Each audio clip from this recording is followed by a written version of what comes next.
بسم اللہ الرحمن الرحیم۔ عوام میں بے شمار مشہور باتیں کہ جس کا شریعت اور حقیقت کے ساتھ دور کا بھی تعلق نہیں۔ بے شمار باتوں میں ایک بات یہ بھی ہے، عوام میں ایک بات مشہور ہے، میاں اور بیوی ایک برتن میں دودھ نہ پئیں۔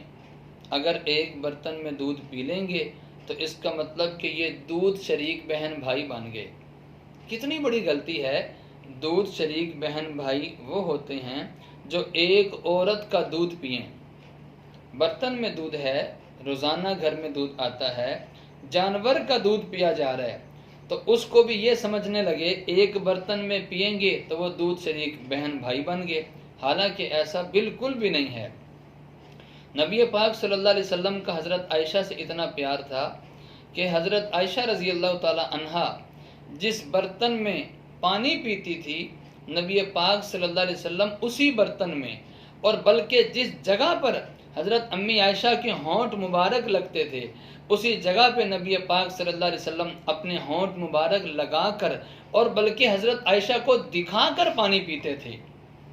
وہاں پر تو نہیں کہا کہ وہ پانی شریک بہن بھائی بن گئے، وہاں پر تو نہیں کہا کہ ایک برتن میں، جہاں پر گھر میں ہو ہی ایک برتن تو پھر کیا کیا جائے۔ تو یہ عوام کی غلطی ہے۔ دودھ شریک بہن بھائی تب بنتے ہیں جب ایک عورت کا دودھ پئیں، اسی عورت کا دودھ خامن نے پیا، اسی عورت کا دودھ بیوی نے پیا، یہ تو دودھ شریک بہن بھائی بن گئے۔ ایک برتن میں پینے سے دودھ شریک بہن بھائی نہیں بنتے۔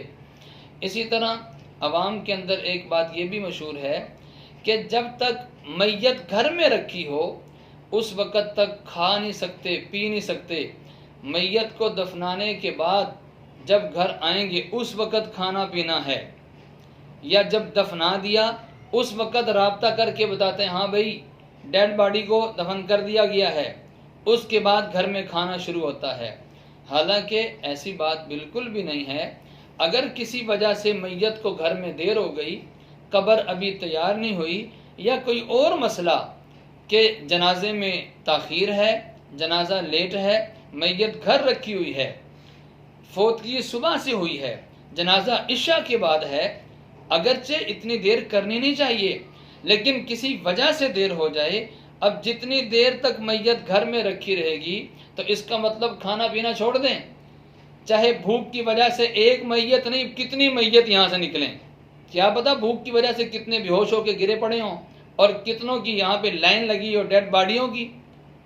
تو یہ عوام کی وہ غلطی ہے جو عوام میں مشہور ہے، اور عام طور پہ ہمارے ہاں رائج بھی یہی ہے۔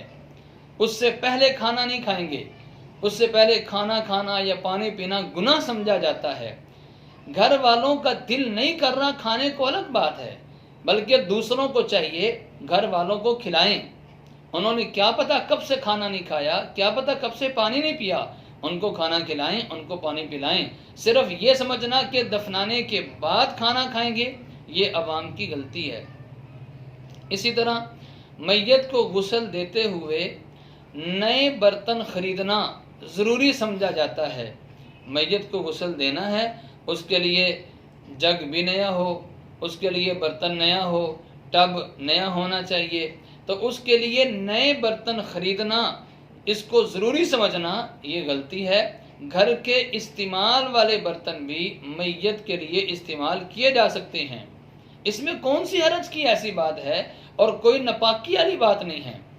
اس سے میت کو اگر غسل دے دیا تو بعض لوگ ڈرتے ہیں، اس برتن کو پھر استعمال نہیں کرتے، جاؤ جا کے مسجد میں دے آؤ، کسی غریب کو دے دو، خود استعمال نہیں کریں گے۔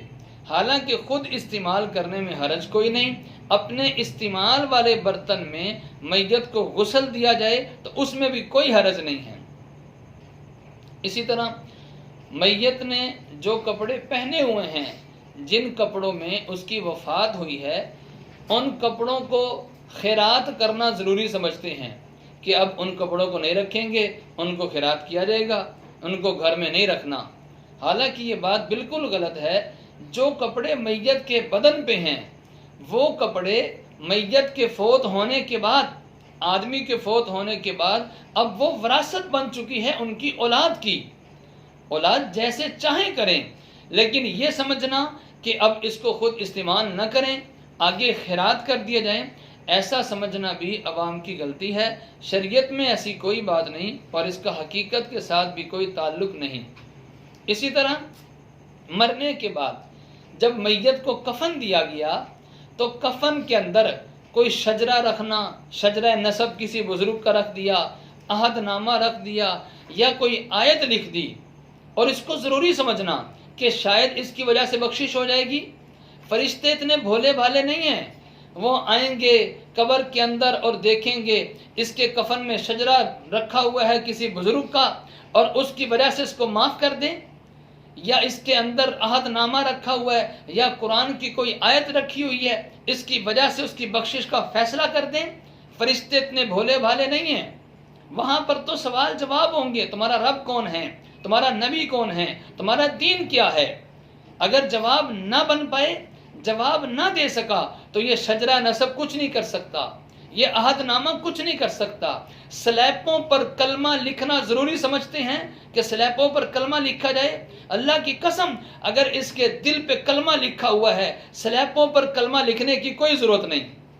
اور اگر اس کے دل پر ہی کلمہ نہیں لکھا، یہ مسلمان ہی نہیں ہے، کلمے کے مطابق زندگی گزاری کوئی نہیں ہے، کلمے کے مطابق عمل کوئی نہیں تھا، اس کا ایمان اور یقین کوئی نہیں تھا، پھر ایک سلیب پر نہیں 5 اور 6 ساری سلیبوں پر کلمے لکھ لیے جائیں، کوئی بخشش نہیں ہو سکتی۔ یہ عوام کی غلطی، جو عوام میں بے شمار چیزیں اس قسم کی مشہور ہو چکی ہیں۔